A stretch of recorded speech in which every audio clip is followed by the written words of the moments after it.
Pinard behind the prod. Les chroniques d'une rideuse retraitée. Féminard. Et ouais, elle est belle la vie d'artiste. Problème. Ok. Féminard.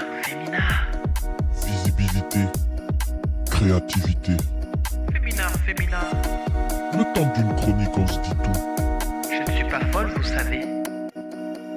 Féminard behind the prod. C'est la lutte finale. Bonjour, amis riders, survivants du chaos, manifestants spoliés, jeunes abusés et mères solitaires. Aujourd'hui, on va parler d'un truc super glamour, la confiance en soi. Alors c'est quoi ce look? C'est le foulard et les lunettes noires qui te donnent confiance? Allez, redescends ma belle.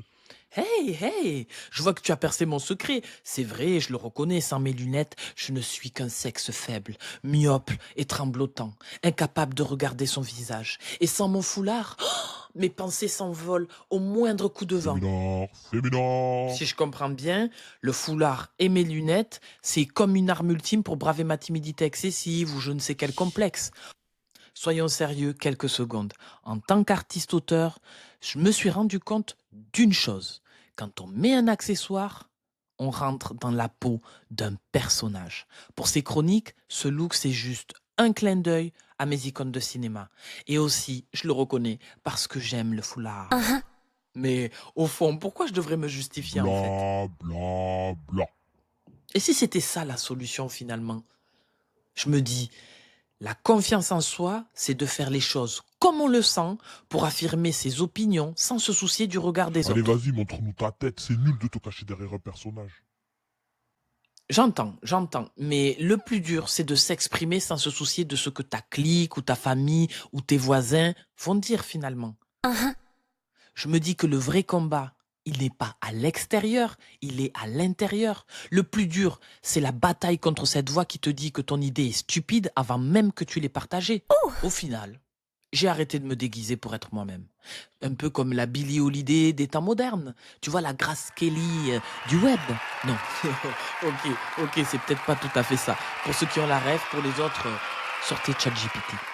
Mais l'essentiel, c'est de garder la tête haute en toutes circonstances, comme disent les anciens. Je te l'ai dit, hein. On ne peut pas plaire à tout le monde. Hein. D'ailleurs, l'autre jour, j'ai même appliqué ce principe lors d'une réunion. La gorge sèche, les mains moites, je me devais de rappeler que le matin, la confiance en soi entraîne des retards. Une justification légitime. Non, pas pour obtenir des passes droits, mais plus pour faciliter les interactions entre la hiérarchie et toi. Tu vois ce que je veux dire, quoi. On Voilà s'en quoi. fout. Ah là.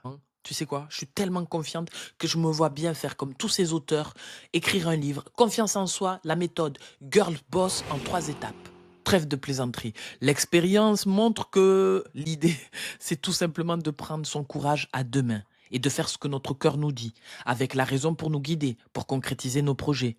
Même si ça signifie rater une marche en plein Châtelet dans l'escalator ou trébucher en plein direct. Au pire, tu feras un même avec. Finalement, je me dis qu'un beau matin, on se lève avec ou sans personnage, on se sent confiant, c'est là qu'on fait un grand pas. Et tu veux que je te dise, pour un artiste-auteur avec un personnage, c'est juste jouissif de créer son propre univers créatif. C'est la plus belle preuve de confiance en soi. Dis-moi en commentaire comment tu gères ça. Sur ce, ciao amis riders, on se voit à la prochaine chronique.